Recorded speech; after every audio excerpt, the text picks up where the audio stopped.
رب اشرح لي صدري ويسر لي أمري واحلل عقدة من لساني يفقهوا قولي.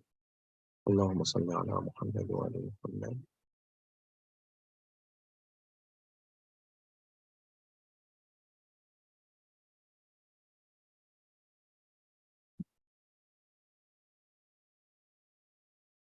بسم الله الرحمن الرحيم. الحمد لله رب العالمين، والصلاة والسلام على سيدنا ونبينا محمد وعلى آله الطيبين الطاهرين، واللعنة الدائمة الأبدية على أعدائهم أجمعين إلى قيام يوم الدين. Assalamu alaikum, my sons and daughters, wa rahmatullahi wa barakatuh. Inshallah, we are going to continue our HAJJ lessons on fiqh. And we said the best topic is the topic of Hajj, because rarely it is discussed. You hear a lot of times salat, zakat, fasting. We are going to cover the whole fiqh, inshallah. Don't worry about it. But we said, because we started in Hajj season, so we said, why to leave it now? And we can continue the rules of Manasik al-Hajj. So we are going to see where did we stop. We are going to continue from there, inshallah. So we had discussed about the two options. Either Hajj is important, or no, leaving wajib is performing wajib is more important than the Hajj, or leaving haram is more important than the Hajj, or they both are equal to the Hajj. We discussed this. If you missed yesterday, you can go back and check out what had we discussed yesterday. So now we are going to take ruling number 15. Bismillah ar-Rahman ar-Rahim. إذا حج مع استلزام حجه ترك واجب أهم أو ارتكاب محرم كذلك. Okay, now let's say this guy, we said, no, save the guy who's dying, save the guy who's in the fire, or don't do haram, pay off your loan. He did not listen. He went anyways. He went for Hajj. So what should we consider him now? Is his Hajj is batil? Because he went against. So here you need to understand one concept, because you're HAJJ students. It's very important for us to give you some concepts. Now, whenever you are going against a wajib or against haram, that means you're not doing wajib, or you're doing haram, and you are doing the wajib associated with that leaving of wajib, or associated with performing haram. So does the wajib become invalid? Here the ulamas, they say, if the violation was associated with some direct conditions, okay, then yes, the Hajj will be invalid, the salat will be invalid, the fasting will be invalid. However, if the violation was something outside of the structure of wajib, not any structure, the essential structure, then the Hajj will be okay, the fasting will be okay, the salat will be okay. But the person will be considered a sinner for going against his duties and responsibilities. So here, let's see. If he did not save that guy who was sinking, if he did not save that guy who was dying in the fire, and he was like, he did not pay off his loan, and he went for Hajj, like hyperbolic Irfani guy, you see, no, I go to Hajj, that's akhirat. Baba, he wants his money. He went against, and he did not pay off his loan. The guy was insisting, and they called him, you know, brother, I am here in Makkah, you know, I'm doing dua for you. Baba, I don't need your dua, I need your money. Give me my money, I'm dying here. I gave you money, I gave you loan, brother. So this kind of thing does not. So now that brother guy, his Hajj is okay or not? So here we are going to say, this thing happened outside of the structure of Hajj. It was not related to Tawaf. It was not related to Sa'i. It was not related to going to, for example, Arafat, staying in Arafat, all these essential obligations of Hajj. No, it was something outside of the structure. So the Hajj will not be invalid. However, he would be committing haram. So this is a concept with a lot of details there. I'm not going to go into details. You will see this concept in many chapters of fiqh. When we will do chapter of salah, this same concept will come. If somebody violates and goes and offers his prayer, will his prayer will be valid or invalid? If somebody violates and goes and offers his fasting, he was not supposed to fast. So will his fast be okay or not? So it's a general concept which is used in several chapters of fiqh. The answer will be, was that violation part of related to part of the structure of the ibadah, or it was an outside thing? Here, let's see what Sayyidi Sistani has chosen. So here we said ruling number 15. فهو وإن كان عاصيا. Okay, خلاص, because that's important. Violation means he's a sinner. So though he is a sinner, وإن كان عاصيا من جهة ترك الواجب, from the aspect of abandoning an obligation or committing haram. He did not save that guy, or he did not fulfill this loan. So from that aspect, he's committed haram, and he was able to. But say this instance says, to me, apparently, his Hajj is okay. Illa anna al-zahir, apparently, except that apparently, innahu yujzi an hajjat al-Islam. His Hajj of Islam, the first Hajj, is done. It will be sufficient. So his Hajj is okay. However, he has committed haram. And committing haram, one should not undermine, oh, the main thing is my Hajj is okay. No, you don't know God may forgive you or not. Religiously, your Hajj is correct. That means you did not go against the structure, things which is associated with the structure of Hajj or structure of Hajj. But is it accepted? That's another story. If you say, no, the main thing is my Hajj is okay. Yeah. But did Allah accept it? When you commit haram, when you go against Allah, and then you do something for Allah, and you insist on that, you don't know Allah is accepted.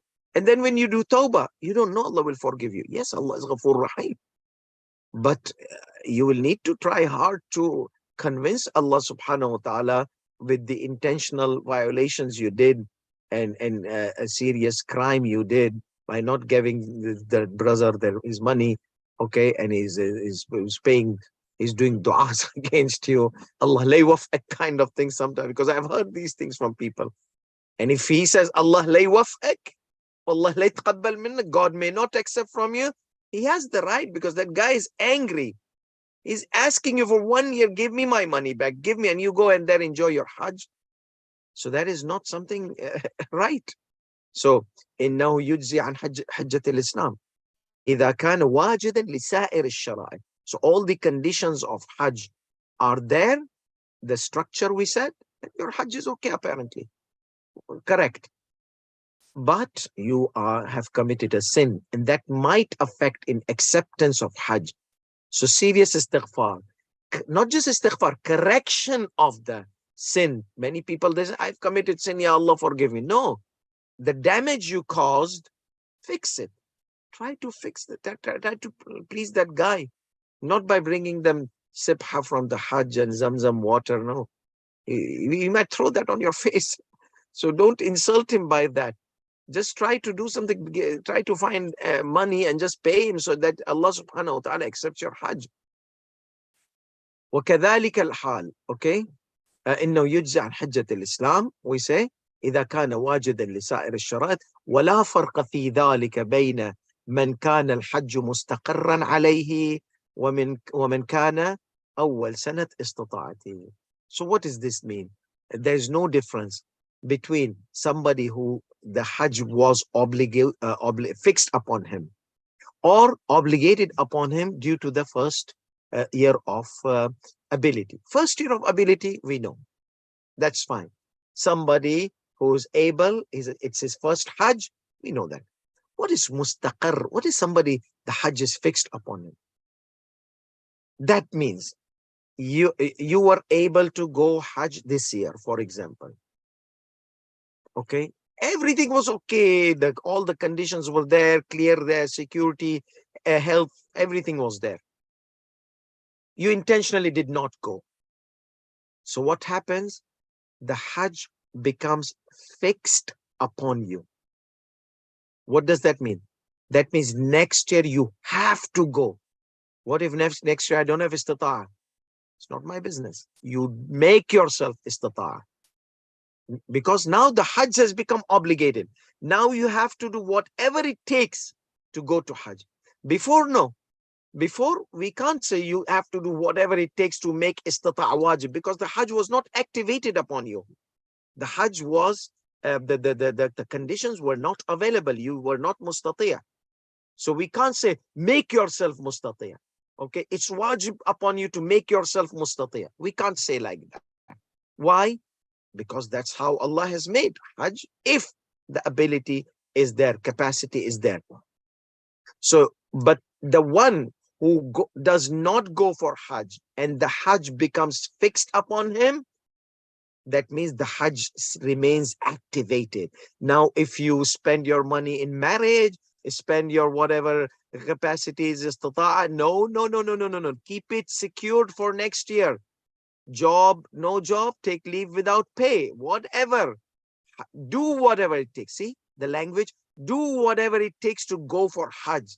Beg for money, borrow money, do whatever, just go. Because the Hajj is activated upon you. The Hajj has become wajib upon you. Last year you did not go. It did not go away. It is still on your head until you perform it. So that is the difference between a person who is not, whose Hajj has not been activated. What is the different meaning of activated? Those who study Ilm al-Usul, Hajj is wajib on every Muslim. Every Muslim, even on child? No. Yes, child, legislation-wise, yes. But it's not activated because he's a child. What about somebody who's unable to? It's wajib on him, but it's not activated because he does not have the capacity.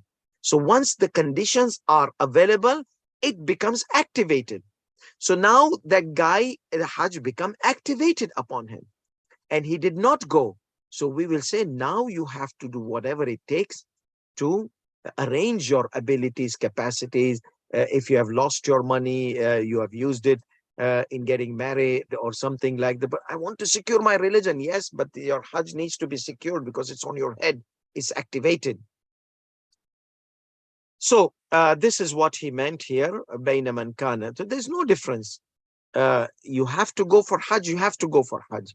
Okay. So here, someone who has to go for Hajj, here comes the question. Okay. What about if there was somebody drowning or somebody okay, that becomes more important than this because it's wajib. Like the ruling number 14 or 15, yeah, previous ruling number 14 we explained. You see, no, ruling number 15. So we explained this. In ruling number 14, we explained, and this is ruling number 15 continuation. So we explained ruling number 14. So if Hajj is mustaqir, it's fixed on you, and you see somebody dying, somebody's in the fire, and no one else is there to save that guy, no one else is there to help this drowning person, because he might have a few seconds or he might sink. So no, then this mustaqir, do it next year. So this year, so in all the cases, he says, there's no difference whether the Hajj is first time or second. But if you do not save that person and go for Hajj, your Hajj will be correct, but you will be considered a sinner. In both cases, the first Hajj or the Hajj which has been fixed upon someone. If you have not understood, you can ask me this question after we are done with this session. Okay. Ruling number 16. إذا كان في الطريق عدو. If there was an enemy in the way. Okay. I said I read this so that those our Hausa students can get grasp of Arabic language when they see Arabic words and meaning. So the words are there. So it's like fiqh plus Arabic. لا يمكن دفعه. Everything is there. Wajib, Hajj is wajib, but there is an enemy.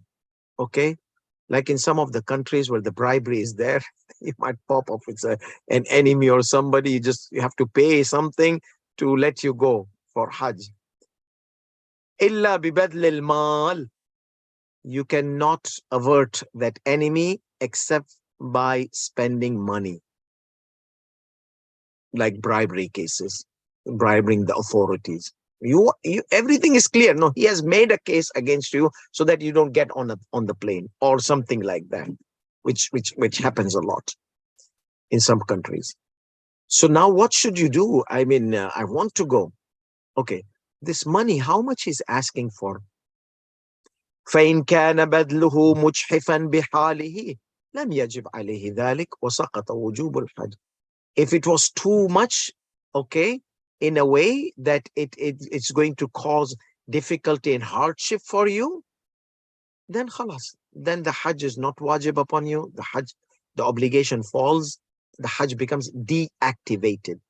See, so the Hajj not activated, conditions apply, the Hajj becomes activated. You don't go for Hajj, Hajj becomes fixed. And no, if the conditions go away where in the first year of going, then it becomes deactivated. So you have 4 cases here. I'm going to repeat them. In the beginning, Hajj is not activated. You get money, you get all those conditions becomes applicable. So Hajj becomes activated. Now you have to go for Hajj. It's your first Hajj. We are talking about first Hajj, wajib Hajj. Okay.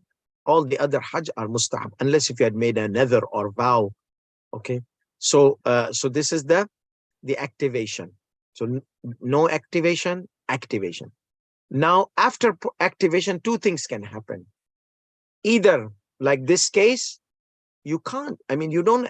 This guy popped up on your face, and now he's asking for so much money, and you don't have it. It's too extreme money. It's going to cause serious difficulty and hardship for you. So your Hajj becomes deactivated. So activation, no activation, activation, deactivation. Activation means obligation becomes wajib. You have to go. Deactivation, obligation becomes there, but you don't have to go because you lose the ability. So after activation, either it can become deactivated back again like this scenario, or it can become what? Fixed if you intentionally don't go without any excuse. Here comes a question. What if I went to save that guy in burning fire or sinking in the water, and I was not able to do Hajj? Is the Hajj fixed upon me? No. It became deactivated because that was wajib, you have to do, and that wajib automatically deactivated the Hajj. The loan money you had to give, so that was haram, you had to avoid by giving the money back. So the Hajj automatically become, or from the beginning it was not activated in the case of loan, so it was not obligated in the first place. So here, so the enemy asking for too much money. But if he's not asking too much money, this peanuts, he's asking a little bit. And obviously, scholars, they say that this money, too much money, is not like necessarily $1 million or something. No, it is a relative issue. It could be $100, but for a poor guy, that may be too much. Let's say he's in one of those poor countries, Pakistan or something. Or it may be $10,000. And for a guy who's multi-millionaire, it could be nothing for him. So it depends. So that's why he does not put the amount. He says, if paying this money would be a cause of difficulty and hardship for him, too much, so too much, relatively too much, then Hajj will be deactivated. No wajib Hajj. Otherwise, if it is good enough, he can handle it. It's not too much, it will not cause any difficulty, hardship, maybe a little bit difficulty, not too like becomes problem. Then he has to wajaba, he has to pay. This will be like prerequisites of Hajj, like buying a ticket, paying for visa, paying for this. They pay this also if it is in your capacity. نعم لا يجب بذل المال لأجل استعطافه حتى يفتح الطريق ويخلي السرب. So remember, one of the condition is that security. So if the path is not secured, okay, Hajj is not wajib. It's not activated at all. But here the Hajj was secured and somehow this guy popped up. So here, see, the Sistani Damadullah says, yes, if from the beginning the path is not secured, Hajj is not wajib, then you don't have to spend money. نعم لا يجب بذل المال. نعم لا يجب بذل المال لأجل استعطافه حتى يفتح الطريق ويخلي السبيل. If it's from the beginning, you don't have to give money so that he opens the path for you, because then the Hajj is not activated, because this was one of the conditions, that the path should be secured.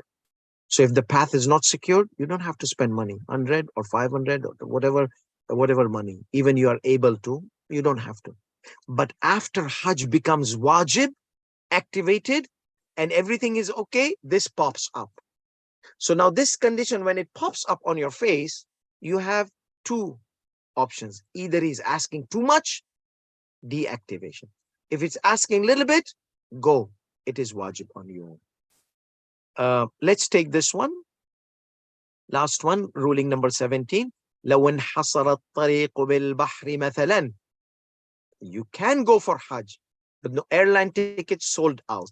Car, United States coming from here, there's Atlantic Ocean, unless if you go on Alaska and go to Siberia from Alaska in a small canoe or something like that. I don't know, because that's the only closest point connecting Asia with the United States.